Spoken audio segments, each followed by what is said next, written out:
Annie, welcome back. How have you been? I've been good, knee deep in writing a book, but good. Ooh, so you're gonna tell me a little bit about the book today? Yeah, we've got the title. I don't know if I had the title the last time we met. Trauma Whispers Before It Roars.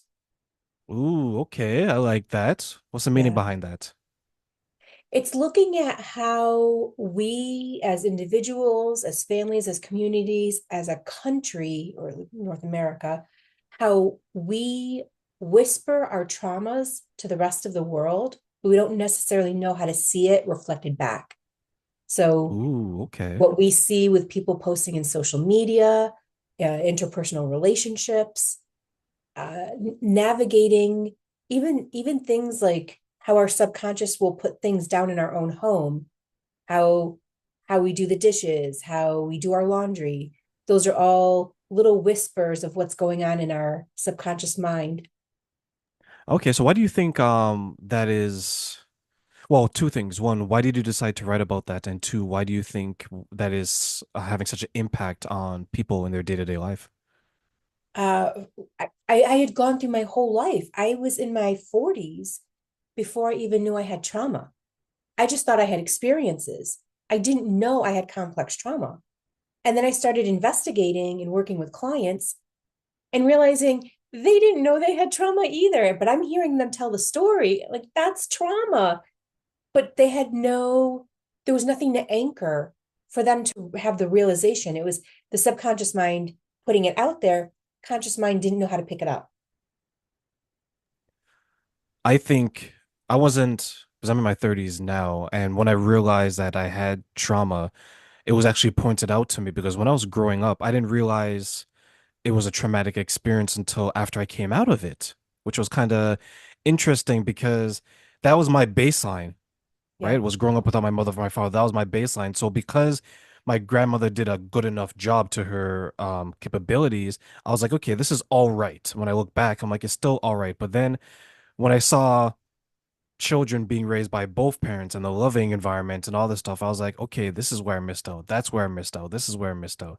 And then you begin to realize, okay, this is why I do what I do in my adulthood now, because back then, I didn't know if people were going to stay. So that's why I try to hold on to people and make sure that they're always close because I've had so many people leave me in my early childhood. So it's interesting how it shows up in your life.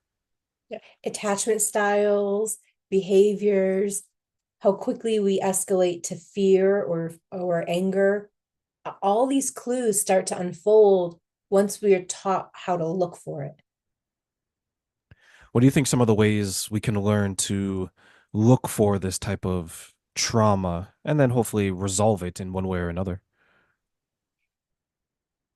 Yeah, and resolve is a really good word. I like the word reconcile because very often our traumas are what help us grow into who we are. I wouldn't be working in trauma when I was 4 years old. I didn't declare I wanted to be some sort of metaphysical trauma expert, but it was a byproduct of life. It was a byproduct of recognizing what was going on and then seeking it out. I, I, I think just having the ability to understand who we are is really powerful. And then we make adjustments as we go with that information. So I look at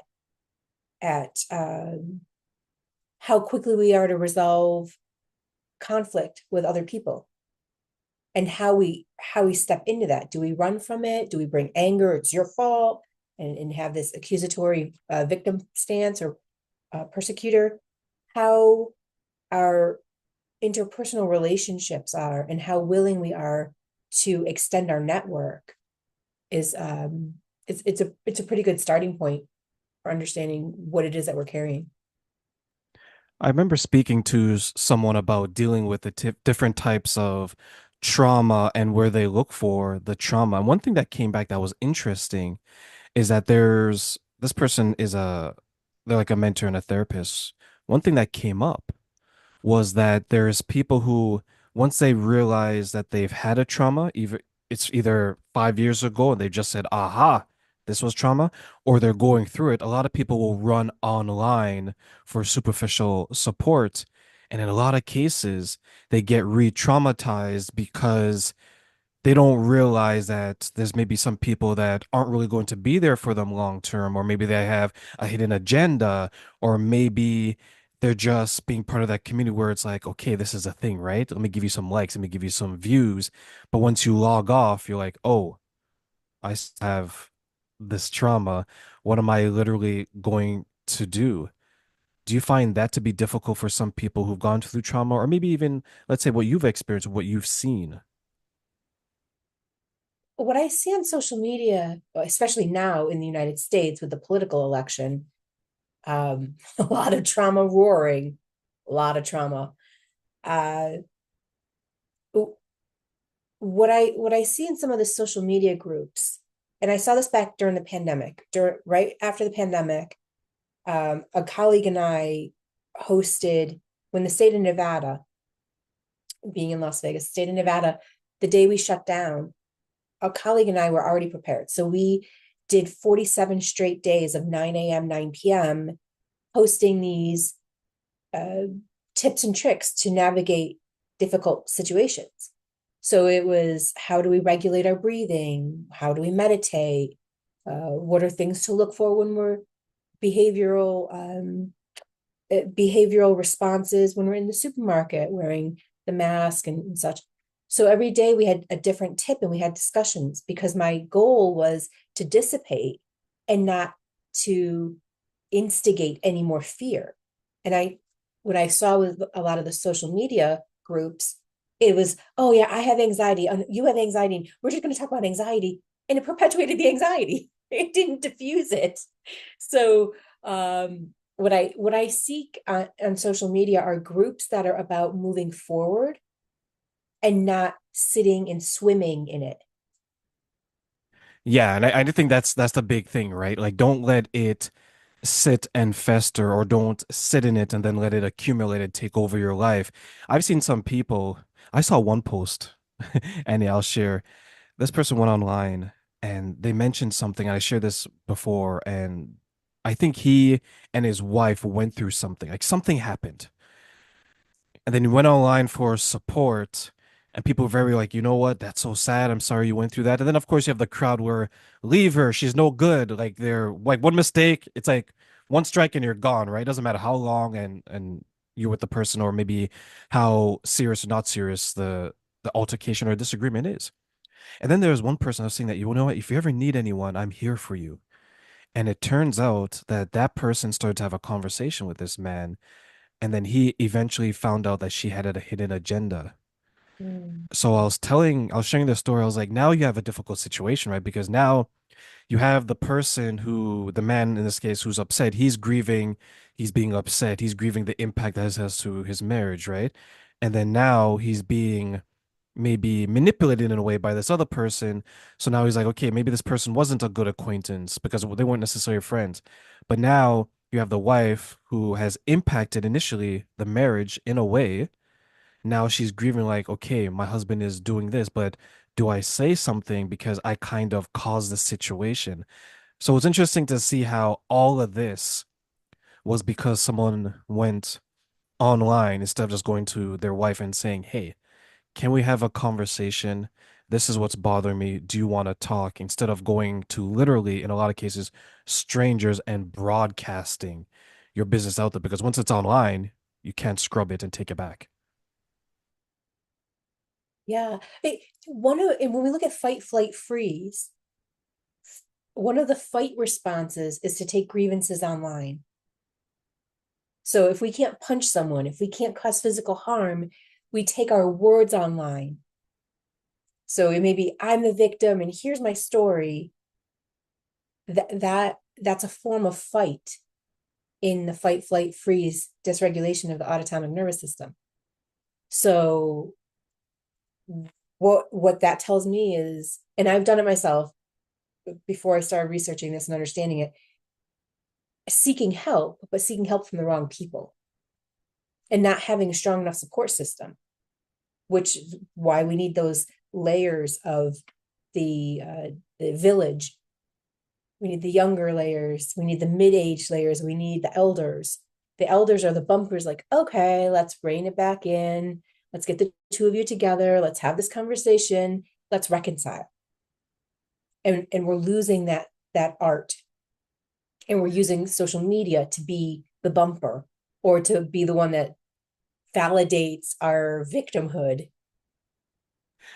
Do you think that's what's missing in a lot of people's life where they don't have that buffer from going outside of the situation? Because I always thought that if you and I were together and we have an issue, my first instinct is always to go to you, Hmm?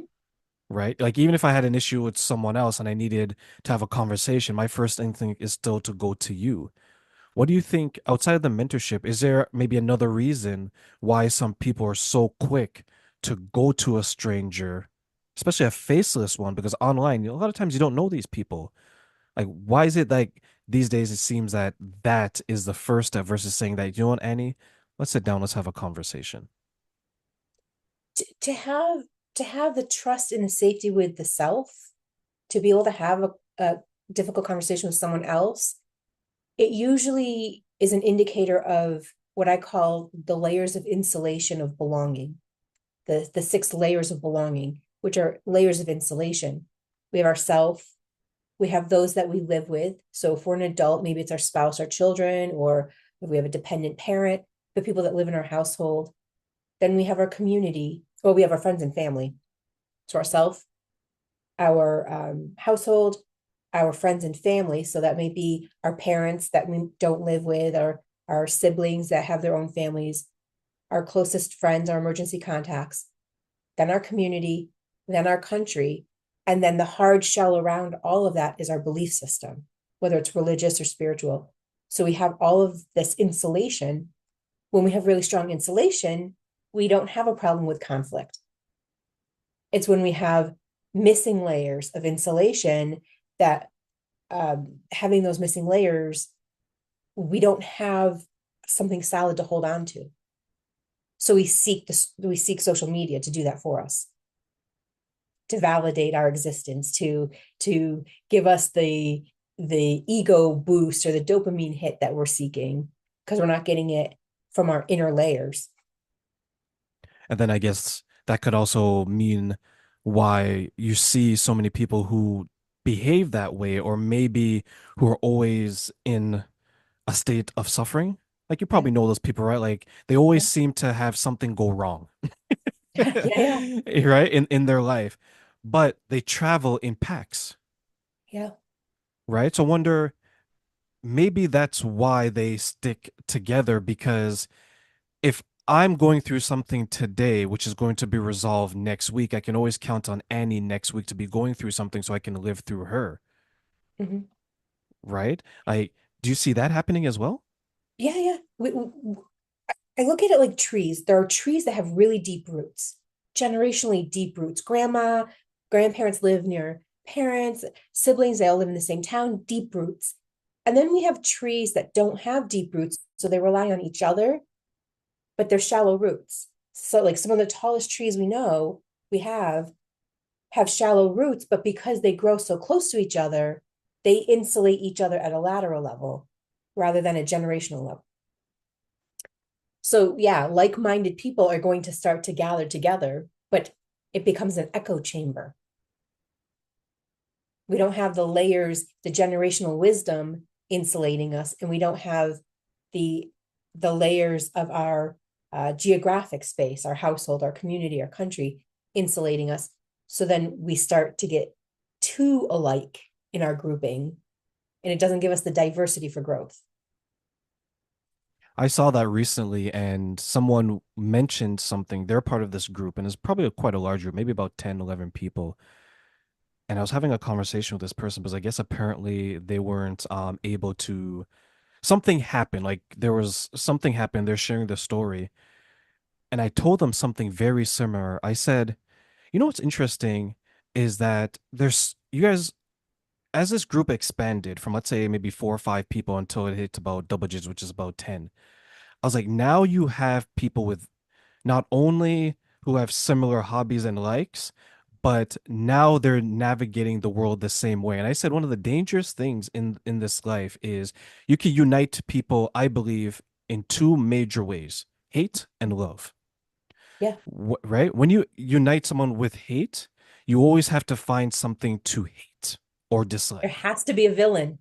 It has to be a villain, right? When it's love, the love will grow into something else. And then, exactly. And then when it expands, if someone were to go off and do their thing, because it's united by love, you don't mind. What happened with this person is that they tried to go off and do their own thing. And then the group thought that it was an attack on them because now there's distance between them, right? Instead of every day they're talking in their group chat, it may be every 4 days out of the 7, every 5 days, because they have something else. And I told this person, I was like, here's going to be the danger of this. Everyone is single now, right? Everyone is chronically single. Everyone is united by their hatred of dating, right? They're either divorced or whatever the case is, right? So easy to hate dating these days. Yeah. Every single person that finds a healthy relationship is going to have a conflict within the group. The person said no. I was like, watch. Time will tell. And they asked me why. I was like, here's why. Once you replace what is unifying the group, you're like everyone else outside of this group. And by default, they have to treat you differently because now they can't bash, oh, marriage sucks. Well, I'm married. Eventually you're not going to want to listen to that all day long, right? So this person ended up getting in a relationship and they wanted to spend more time. So the other people felt a certain type of way, and that person, and then the person they're dealing with told them, like, hey, I see something strange going on here. So basically they're saying the same thing that I was saying earlier on. And now the person got defensive. And the person said, well, this is how it's going to be because they're starting to pull away, they started to feel guilty because now they're getting shamed. Now they're getting ridiculed. You know, that person turned around and ended their relationship and ended up going back to the group. And I said to someone else who told me this story, because the person didn't have the heart to tell me, I was said, that person, unfortunately, will always be single and reliant on them. And God forbid that the other people ever grow up and find a relationship because they're going to feel so dumb the sacrifices that they made in vain. What are your thoughts on people who do something like that, who may not regret it today, but quite possibly will regret it tomorrow? When I hear that story, a few things came to mind. One, how unfortunate is it is that people have stopped taking risks. They've they've got their story, and that story has become truth to them, and they're no longer seeking to take risks because the truth, like I, the first few years after being divorced, I should not have been dating. I had way too much healing, but I didn't know I had trauma to know I needed to do healing. But I needed to do healing. And until I came out of the healing, and it might be for the next 40 years that I continue to heal, I, I wouldn't have seen how I was perpetuating. I would have been a member perpetuating that group. And all of the moments that would have been stunted because I wasn't focused on growth to be a better human, better person, I would have been in that same stunted space. And so that group to me reflects unhealed wounds. And it also reflects a fear of growth, leaving the comfort of this situation to risk feeling vulnerable and experiencing love. So my response was trauma and how unfortunate this is. I agree. I think that it is very unfortunate because unless friend, I have a hierarchy of where I put people. I say that yourself and your children are like first, right? For those who Yep. have children. And then your partner who you're with is second. And then your friends, for the most part, are permanent third.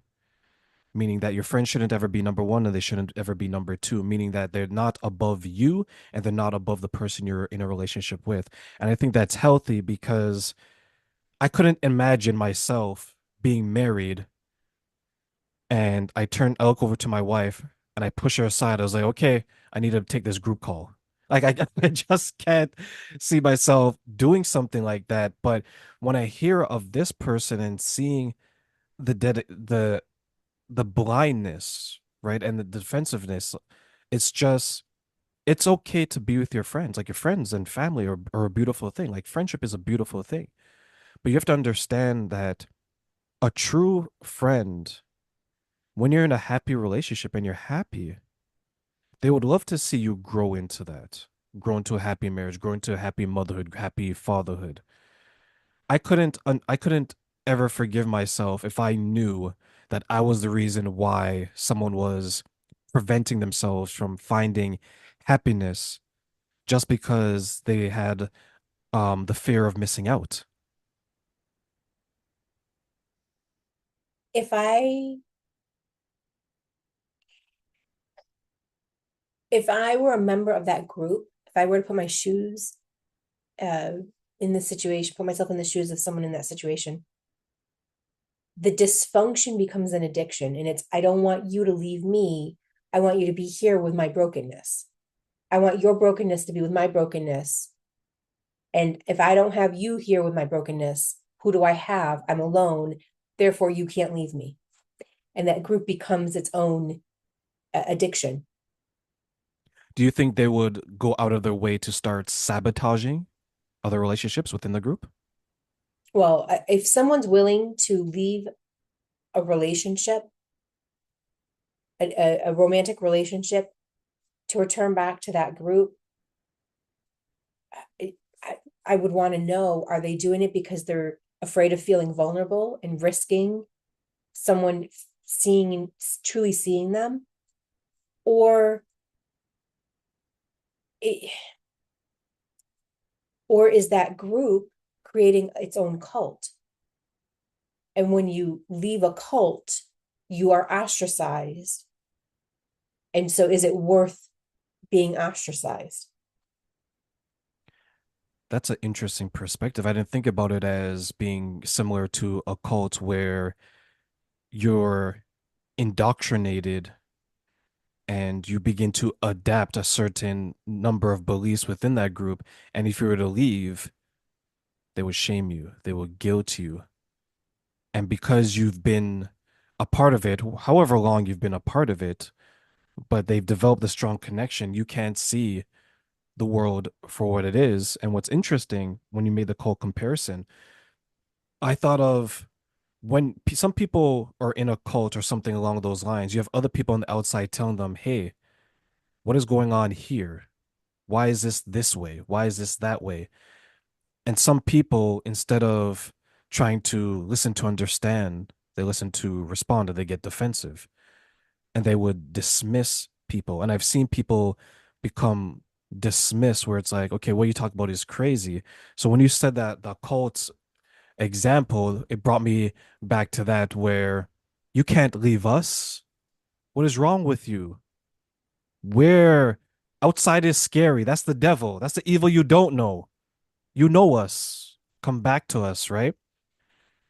That is so scary, Annie, because it doesn't matter if you're 20 years old, 30 years old, 40 years old, because this person was in their mid 40s. So it's not like you can excuse that they're, oh, you know what, they're young and dumb. It's like, no, they're inexperienced, maybe, right? Codependency exists at all ages, all ages. So for you, what would be next for you? Because I know you're working with a lot of people and you mentioned the book and you mentioned how there's things that you've made changes. I know that the last time we spoke, you've grown quite a bit. Oh, So what's yeah. going on with Annie and how are you navigating the world? Hopefully not in a cult fashion, and hopefully you don't have friends that are keeping you away from the beauty of companionship and things like that. But what's going on with Annie? Um, so what, yeah, I feel like when people ask, well, what have you learned? I'm learning something every single day. who I was 2 weeks ago is expired. And it scares me sometimes when I see people that are the exact same person they were 5 years ago, because I can't even be the same person I was 30 days ago. Since the last time we met, I, with my clients, because I work in the metaphysical space. So the metaphysical is the measuring, the philosophical side of what happens after the physics, the measurable part of our reality. I stumbled upon the ancestral tree, which is a modality that I use to help people return epigenetic trauma, inherited trauma, back to their ancestors. And that came, when did that, maybe June of this year, so June of 2024. And what I thought when we were doing that is we were going to take like the physically abusive grandfather or the sexually inappropriate adult in the person's life, and we were going to return this horrendous inherited emotion and trauma back to the person. And what ended up happening is that we would go into this meditative, metaphysical space and climb the ancestral tree. The ancestor, instead of being gnarly and angry and I don't want that, they instead took it with love, brought it back in and said, that's not yours. You shouldn't be carrying my pain. You shouldn't be carrying the weight of my experiences.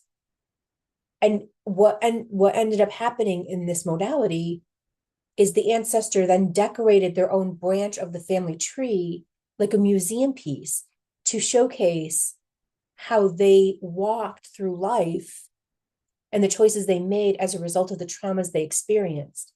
And it became more of um, a memorial of the difficulties that they experienced, like a museum. Like, this is the history of my people. And that really woke me up to understanding trauma in a very different way, in a very multidimensional way, that we can carry our great grandparents' traumas and it just gets passed down as soft coding on the DNA. So gene expression, like paragraphs, kind of get passed down, and we inherit depression and anxiety and anger and distress on the organs, but it was never ours to begin with.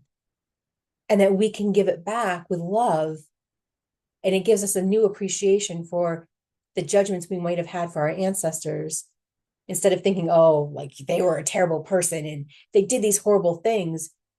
We see in our own family tree that each member is a recipient of a lot of hardship. And that was a really beautiful awakening in my research in understanding epigenetic trauma. So if I understand, is this why sometimes you'll have someone they'll they'll see an injustice and maybe it's like their first time that they can remember seeing it, but it moves and or triggers them in such a strong emotional way. It's because they're remembering something maybe from not their life but maybe from an ancestral life that was passed down, and that trauma has been passed down, and they don't know necessarily where it's coming from is because it didn't originate with them, it originated with someone else. Yeah. We can have generational trauma in the sense of like systemic racism and patriarchy, where generation after generation accumulates a little bit more and a little bit more, but we're no longer experiencing it to the depth and the degree that our ancestors did, but we're still carrying the weight of it. And then we can do collective, like the pandemic. Our children and our grandchildren are going to experience the emotion, the epigenetic transference of our emotions that we carried during the pandemic, if we hadn't had children yet. So the collective trauma, and there's also generational trauma where you might have a parent that abuses a child and the child abuses, and so that then gets cycled as well. So when we talk about breaking generational curses, we're really stopping generational inheritance of those traumas. And then just like the traumas that's being inherited or maybe passed down, would that mean also the healing can be done the same way? Or I shouldn't say the same way, but a similar way. Yeah, up and down, up and down. So one of my research pieces right now is helping mothers with children that have autoimmune diseases. And I don't work with any children. I work with people who have developed prefrontal cortexes, so 27 and up, roughly. When I started working with the mothers and helping the mother heal her trauma, we were seeing behaviorally a change in the child. So, whatever autoimmune disease, if I could do a little bit of work with the mother, and we have to do it like very carefully, very slowly, not in a regular session. So, 15 minutes a week, do a little bit of work. The child was alleviating some of the ailments that they were experiencing with their autoimmune disease because it's epigenetic. So how would someone go about understanding how this can impact them? Actually, let me take a step back. We talked about the ancestral tree and how it impacts us. Mhm. What are some of the ways that maybe someone can self-identify what is going on as maybe a first step? So they're like, okay, I'm going through X, I'm going through Y. Because as we touched on earlier, a lot of us take many, many years to even realize that we have trauma.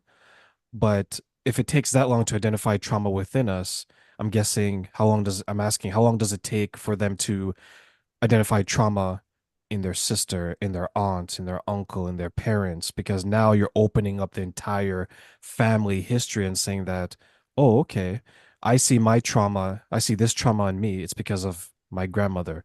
Oh, I see this trigger in me, it's because of my father. How can we take that first step to self-identify what is being passed down and then maybe work on it? That's a great question. The answer that I have right now, and what I have tomorrow could be very, very different, is I take people up to what I call the black room. And the black room is a like a fourth dimensional length, width, height, time, fourth dimensional simulator space. So we go up an elevator, they step into the black room, and the black room, the subconscious will design it the way it wants to design it. Every person's different. In the black room, there's a floating tree. If there's a floating tree, I know we're doing ancestral work. If there's not a floating tree, we're going to be doing timeline work or we're doing some other kind of work. So the subconscious, my energy will connect to their energy. And right now that's the biggest indicator for me in the energetic side. When we come into the black room, if the subconscious knows what tools I have in my metaphysical toolkit, it will pull forward and bring that tool into that room. But we can look at it from a medical side too. If we look at what we're seeing now, and this is recent years, the medical studies of recent year is what we thought was hard coded DNA genetic mutation of inheritance of certain diseases like heart disease. Oh, it runs in your family. It's going to continue running in your family. There's nothing you can do about it. That was the old belief. And now neuroscience is coming in and saying, it isn't hard coded in the DNA at all. It's if grandma processed the emotions in the same way as mom, they impacted the same organs because they had the same behaviors. So like alcoholism runs in the family. There's a genetic mutation. What we're seeing now is it's how we are parroting how our great grandparents and grandparents and parents how they behaved in response to the traumas they were holding on to. And then we just mirrored what they were doing and it impacted the same organs. Or we inherited the same distress on the same organs. And so it's changing the way the medical community is seeing disease. That's interesting because now you can look at certain things and say, okay, this is totally different than what we thought. And one thing that comes to mind, or a few things that comes to mind, is like anxiety. Yeah. I can Yeah. see that being something that is within the family just because grandfather reacted this way to something, then his son reacted this way, then his son. So you have three generations reacting the same way. And maybe they all saw it as children, like, oh my God, I saw my dad react this way. He's reacting scared, so I'm going to react scared. And now I'm anxious. Yeah. Right? Am I on the right path there? Yeah, it's our environment, what we see.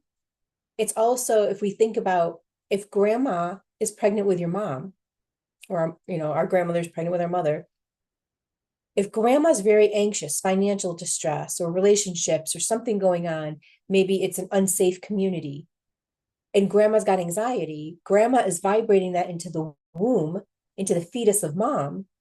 And all of us, for all of us, our grandmother's traumas got shared with our mothers, with the fetus. Well, our mothers developed the eggs that fertilized us while mom was still a fetus in the womb. So you've got grandma going through this distress, sharing it with the baby. The baby develops the eggs. So we've got 3 generations experiencing distress, but only one of them knows what's really happening. The other two are inheriting it. So grandma having anxiety when she's pregnant is going to give a like behavior for mom to have anxiety. So I want to know the maternal lineage first. What was life like for your grandmother when you were pregnant? That's going to tell me a lot about what's going on in your body. I've heard people ask the question, okay, tell me about your childhood, and then they'll ask about the side on the women. Yeah. Like, tell me about your grandmother, tell me about your mother, tell me about things like that. And I guess to your point where it's like, okay, if the trauma can be passed down that way, it's like, okay, let me see how it was passed down. Let me see your upbringing. Because as you mentioned, if you're pregnant and you're stressed, the baby is feeling stressed too, but they don't know where it's coming from. But the mother who's experiencing, for the most part, we hope, is understanding it. It's interesting when you put it through that lens, then you start to see, at least for me, things a little bit differently. It's like someone who's sensitive to being abandoned. Okay, what happened in their childhood or what happened to their parents? Oh, you know what? My mother was a single mother. She was left alone. Her parents didn't provide support. So she passed down that feeling of abandonment. Now the child grows up trying to connect with this mother, but because the mother is a single mother and she's always working, the abandonment is amplified. And now they begin to feel it and they begin to remember, oh my God, I felt this way for however long. And maybe when they get children, somewhere, somehow, someone has to make a choice to heal it. So, how do we do that and heal it? Understanding the story, what I find is that when we really understand the story of who we are, and it's not just the traumas that we inherit, adverse childhood experiences plays a huge role. The CDC and Kaiser Permanente have done large studies on the impact of adverse childhood experiences and our ability in our physical health and our mental well-being as adults, and also our um, the mortality rate.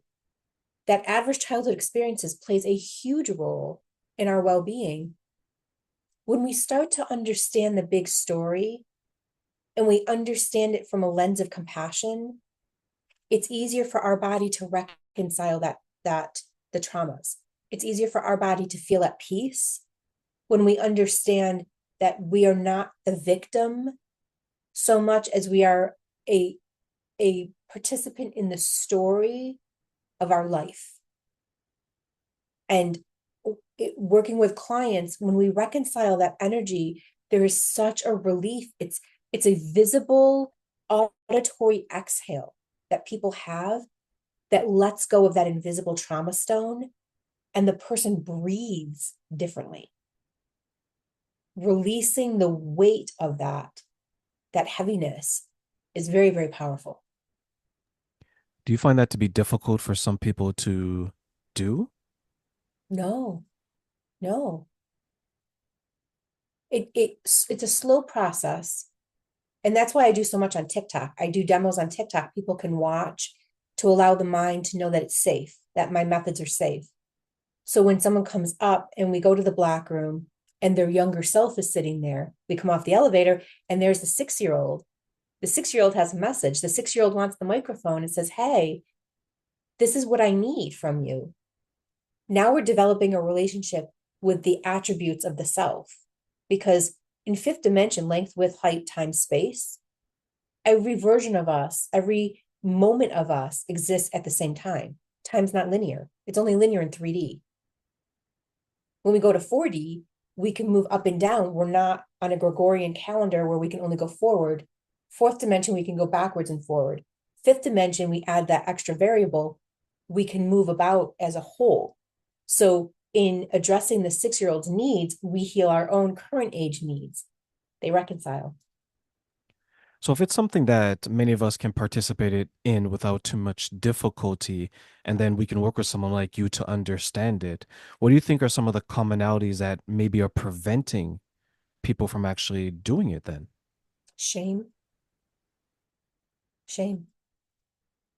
I don't, are you okay going into some controversial topics? Okay.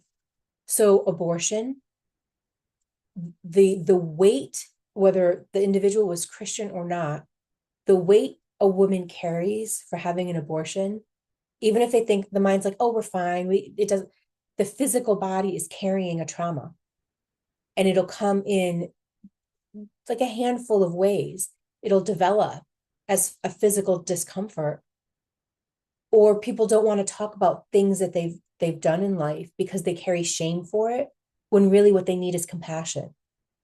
Like, like for instance, if someone was sexually molested or violated at a young age, male or female, they may have been promiscuous in their teens, and so they see themselves as being promiscuous or less than, when abnormal behavior causes abnormal behavior, and that is totally normal. So when we understand trauma, we can understand the compassion that goes with it, and then we don't carry the weight of that so deeply. Yes, because when you have, and that's what I mentioned earlier, I believe, when you have an abnormal situation happening to you and you're carrying it forward, that becomes your baseline. So to you, that is your normal. So when you participate in that behavior that is normal to you but abnormal to the world, you don't see anything wrong with it until someone shows you differently. Then you have to make a decision. And depending on how long you were in that abnormality, it could be hard for you to change because you're carrying it. And you mentioned the abortion, you mentioned the sexual assault, and you mentioned these other things. And if someone goes through with it, I spoke to someone that speaks to women who've been sexually abused, and she shares that what a lot of people don't speak about is that there's people who've been sexually abused who end up being promiscuous because they see that as a way to take back their power, but they don't realize that they're creating chaos in this person's life, in that person's life, in this person's life. So instead of maybe one person trying to heal and navigate, you have all these other people being impacted, just like you have the assaulter who maybe is going around and assaulting people this way. He or she is impacting people in a negative way. And now these people impacted go out and they impact people. And then you have a forest Yeah, yeah. of people doing that, right? Who are leaning on each other not knowingly, but because they're all damaged in this way. That's a part. So I will agree with you that they carry it. And would you say it's quite the burden to carry? It's very heavy. Cardiac distress, inflammation, migraines. The interest in penalties of carrying it is quite severe. We just don't have a way, we don't have a more commonly understood way of measuring it. So, in understanding fight, flight, freeze, when we understand how we respond to stress and fear, are we trying to regulate our breathing, our circulatory system, our nervous system, or sexual arousal system? So when we look at promiscuity, that's one of the ways that's one of the systems that gets aroused or activated when we're in fight, flight, freeze. So sometimes our actions are a way for our mind to manage the system to keep it from exploding, from being so dysregulated that we shut down. And the mind's job is to protect us, even if it's protecting us from ourselves. It will do what it needs to do to manage the system. And as you mentioned, one of the ways it is to shut down, and I guess that's part of The flight, Yeah. like I shut down, I run. Dissociate. Yeah. That's where Oh, we see extreme trauma. We tend to see high dissociation. because Very of that reason, because they're shutting down, because they don't know how to cope, or maybe they don't have the coping mechanisms, and all they can do shut down, yeah. run. Run, numb with substance abuse. The mind will do what it needs to do to keep the body alive. And it may not make sense to anybody else, but when we start to understand how the person's story, when the person gets to tell their story with compassion, now the mind's like, okay, it's safe that we don't have to flee. We don't have to get angry. We don't have to run, not run, freeze and like disconnect. So if you ever talk to someone and you're talking to them and then 5 minutes later you ask them a question like, I don't know. I don't know. What'd you have for breakfast? I don't know. I don't know. They weren't home. The mind's like, okay, we can't handle anymore. We're going to like suppress every bit of information until we can manage what we already have. And so if we could teach everyone what trauma is, and then compassion for each person's story, how different, radically different our our our own self would feel, our family would feel, our community and our country, how it changes our approach in our tribal way in helping each other. Yes, because someone could come to you after experiencing a session of flight, and they want that protection, and they're going to be vulnerable. But if they come to you and you're not willing to listen, Yeah. then they're going to run again, and they're going to be less likely to come back to another person a second time, because now they let their guard down. Because I think one of the hardest things to do is to get people to open up, but to have someone about to open up when they want to, and then they get shut down during that after they just had a bout of fleas, a flight, I can see that being so detrimental to that person. Trust and safety are the core. Before food, clothing, and shelter, we need trust and safety. We need to feel safe. We need to feel safe. And uh, I work with individuals that have suicidal ideation. And one of my capabilities is I can step into someone's body. And this is really helpful for people who dissociate. I step into the body and I'm like, I'm with you. I'm with you. I'm feeling what you're feeling. I'm going to help you regulate. We're going to keep moving forward. We're not going to flee. So, or when someone's frozen, like that suicidal ideation of like they can't see any way out, when I step in, I can help regulate because I'm feeling what they're feeling. And but it's not, my mind is not going to shut down. So it's this permission for them to feel safe for a few seconds and then a few minutes. And then we build on that. And there's an exhale because they're not alone. And my energy is tethered. So if they leave, they're going to take me with them. So instead, it's like, okay, we're going to breathe through this. We've got this. We've got this. So, Annie, as we close, what advice do you want to give to our audience today to protect themselves from the trauma that they're experiencing, and let them know that it's not alone, but here are some steps to deal with it?